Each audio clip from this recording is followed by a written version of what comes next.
What's the best optic for your go-to rifle? I'll give you my thoughts in this episode of Tactical Tidbits.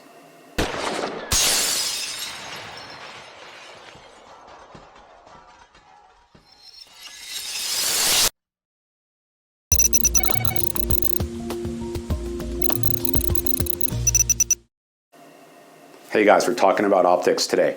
In a previous episode, I talked about my 2 must-have improvements or enhancements for any rifle, any AR-15, especially your go-to rifle. And one of those is optics. So today I wanted to talk about the 2 main types of optics that you're going to come across. The first one's going to be a regular red dot sight.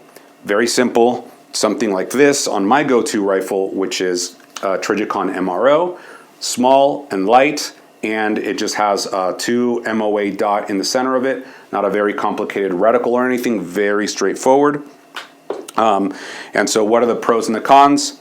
Well, the pros is, like I said, it's light, it's small, it's very simple, not overly complicated. One of the things that I like the most about red dot sights that have no magnification is that they have, virtually no parallax, in that you can look through the tube at any distance from your eye, and you're going to be able to see very clearly through that entire tube, be able to pick up that red dot, and whatever you're putting that dot on, provided that you have a good 0, that's basically where the bullet's going to go. So it makes things very simple. Now, what are some of the drawbacks? Well, you have no magnification. So it's basically just 1x, 1-to-1. It's not going to do anything for you in terms of targets that are very far away. So, it's just basically whatever your sight is, your vision, that's what you got.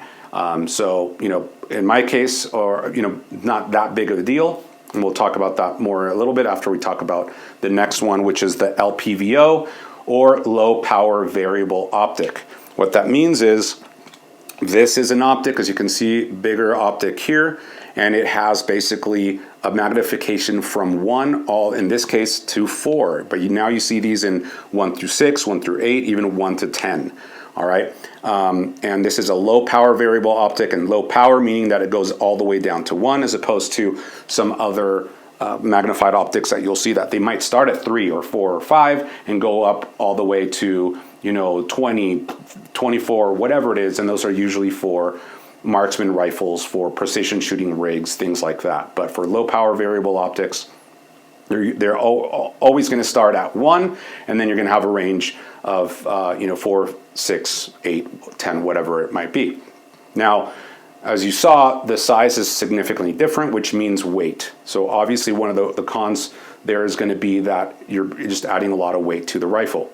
So not a big deal, but just be aware of it and understand what you're getting yourself into. Obviously, the pro of those types of sights is that you can see much better at long distances.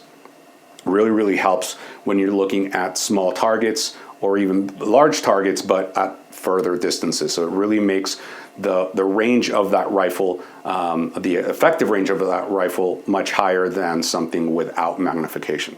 But for me, the biggest drawback of a low power variable optic, or any optic that has magnification, is the fact that it has an eye relief. Eye relief basically means that, or what it pertains to, is the distance from the lens that you have to be in order to be able to have the optimal vision through that tube. Because of the way that the lenses are manufactured and set up, if you're too close or too far, you're going to see that tube kind of get occluded. You're not going to see very well through it. So you have to make sure that you have a very, very consistent cheek weld every time you come up on target. Anytime you bring the rifle up, you have to be in the exact spot every time to make sure that you can see well through it. So that's just something that you have to overcome with practice and training. So just understand. And so that's why when people ask me what should be the optic that I should have on my go-to rifle, I say keep it simple and just go with a red dot optic. For our needs as responsible gun owners, civilians, I say keep it simple. Red dot sight is gonna work for you all the way out to 300, 400, 500 yards, no problem. We put students through drills all the way out to those distances. They're ringing steel out to those distances without any magnification.